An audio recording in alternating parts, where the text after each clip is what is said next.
At dawn on May 25th, 1644, the gates at Shanhai Pass swung open. Not blasted apart, not breached, opened from the inside by the Ming general standing guard over them. On the other side waited a Manchu army.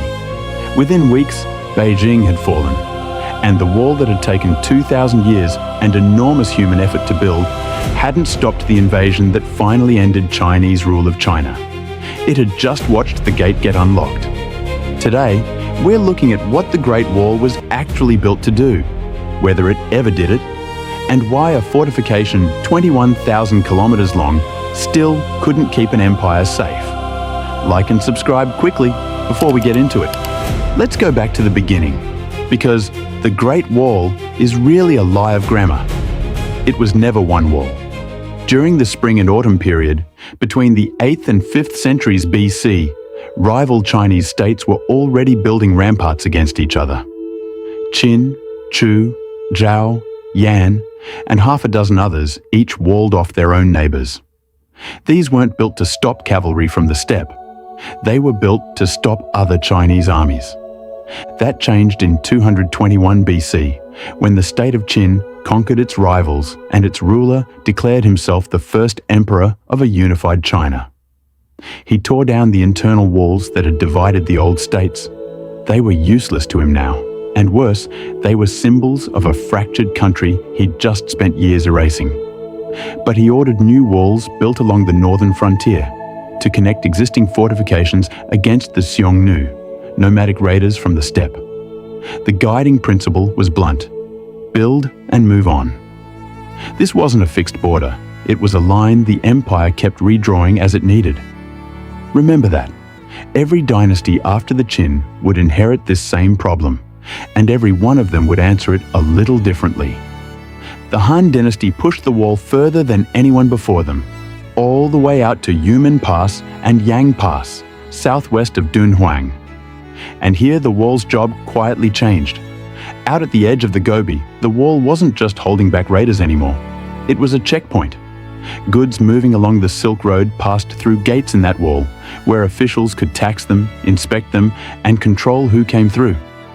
Signal towers dotted the ridgelines, ready to send warnings by smoke or fire faster than any horse could ride. The wall wasn't just a barrier. It was infrastructure for surveillance, for trade, for moving troops fast along a corridor that doubled as a road. For centuries after the Han, the wall's fortunes rose and fell with whichever dynasty held the north. The Tang and Song, both militarily confident or simply preoccupied elsewhere, barely touched it. Then came a disaster that changed everything.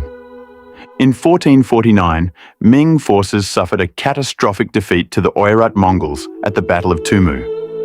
The reigning emperor himself was captured. It was the kind of humiliation a dynasty doesn't forget, and the Ming response was to rebuild the wall like no one before them ever had. This is the wall you're picturing right now. Where earlier dynasties had used rammed earth and gravel, the Ming built with fired brick and cut stone. Materials strong enough to bear more weight, survive the weather, and stand for centuries instead of decades. Up to 25,000 watchtowers went up along the frontier. Under one general, Qi Jiguang, 1,200 watchtowers were built between Shanhai Guan Pass and Changping in just 3 years, from 1567 to 1570. Sections near the capital were reinforced most heavily of all, because everyone understood exactly what those walls were protecting. And for a while, it worked. Mongol raids continued for generations, but the wall, backed by garrisons and that relay chain of signal towers, held the frontier. It absorbed centuries of pressure that could otherwise have poured straight into the heart of the empire. Walk the Ming sections that survive today, and the engineering still holds up. Rectangular cut stone anchored the foundations, inner brims, and gateways. Fired brick filled the walls above, light enough to transport efficiently, yet strong enough to support soldiers walking 2 and 3 abreast. Battlements ran along the top for the entire length, with defensive gaps just over 30 centimeters tall, narrow enough that a guard could fire through them while staying covered. Near Beijing, at the Juyong Pass, the wall stood nearly 8 meters high and 5 meters wide. Faced entirely in stone and brick, hauled from the surrounding hills.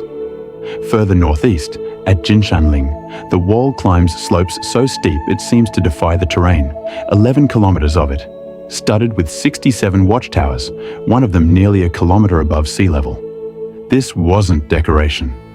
Every dimension served the men stationed on it. It's worth saying, too, that even the wall's exact shape is still being discovered. In 2009, Chinese researchers using infrared rangefinders and GPS found 180 kilometers of Ming-era wall that had been buried under hills, trenches, and riverbeds for centuries, invisible until someone finally went looking with the right instruments. 6 years later, surveyors found 9 more sections along the Ningxia-Gansu border. A fortification finished 400 years ago is still, in places, being mapped for the first time. Then, around 1600, a new threat rose in the northeast, the Manchus. The Ming Wall held again and again and again. Manchu forces crossed it multiple times over the following decades, but only to raid, never to conquer.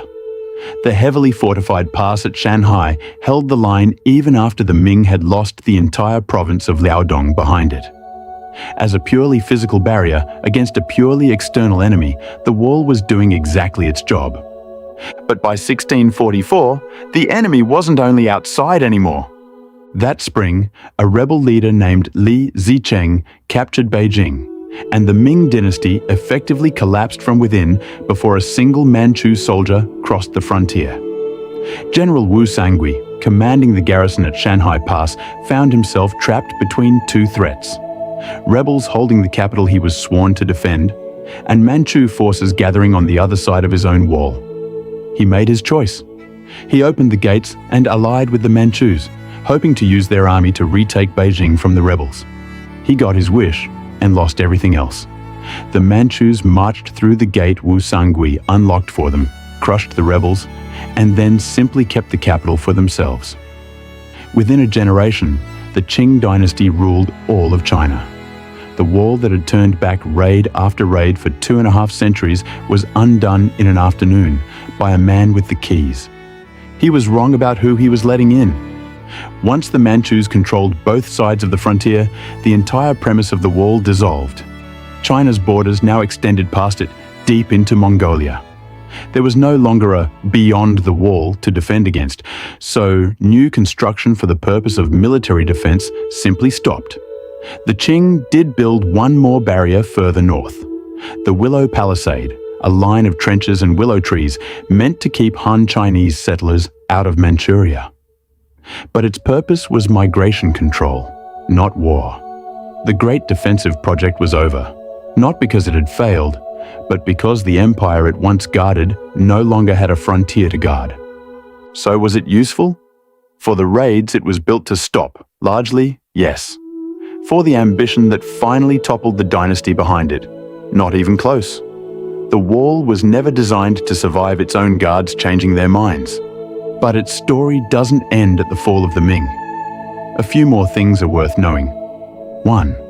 The wall did more than stop armies. Along the Han frontier, gates in the wall doubled as customs posts, allowing officials to tax goods, regulate trade, and control movement along the Silk Road without shutting commerce down entirely. A wall built to keep enemies out was also quietly deciding who and what got to come through. 2. You've probably heard the wall is held together with human bones, or that it's visible from the moon. Neither is true. The mortar-binding Ming-era bricks together was made from slaked lime mixed with sticky rice soup, a genuinely clever bit of ancient engineering, no bones required.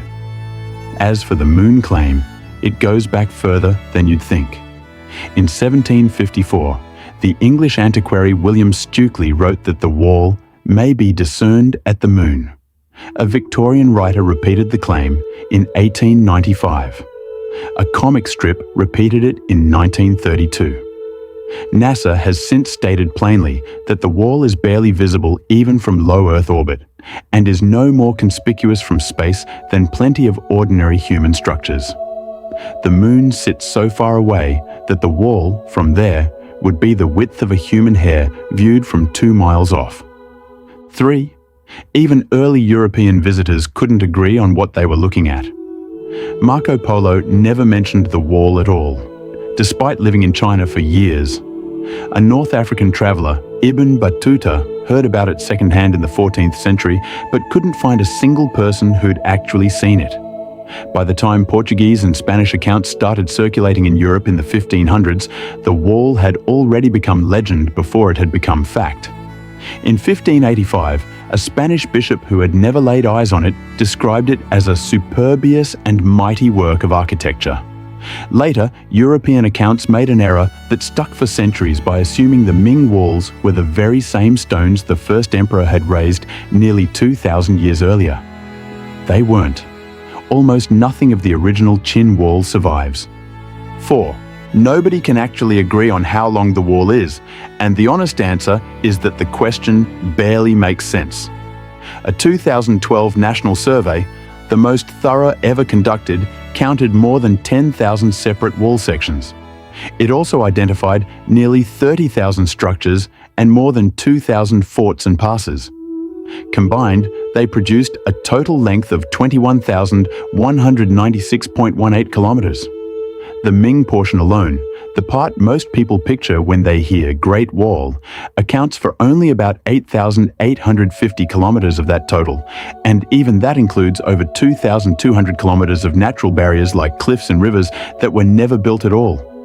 The wall doesn't have a length so much as a running total, and it keeps changing every time someone remeasures it. The most visited stretch of all, Badaling, north of Beijing, wasn't chosen by accident.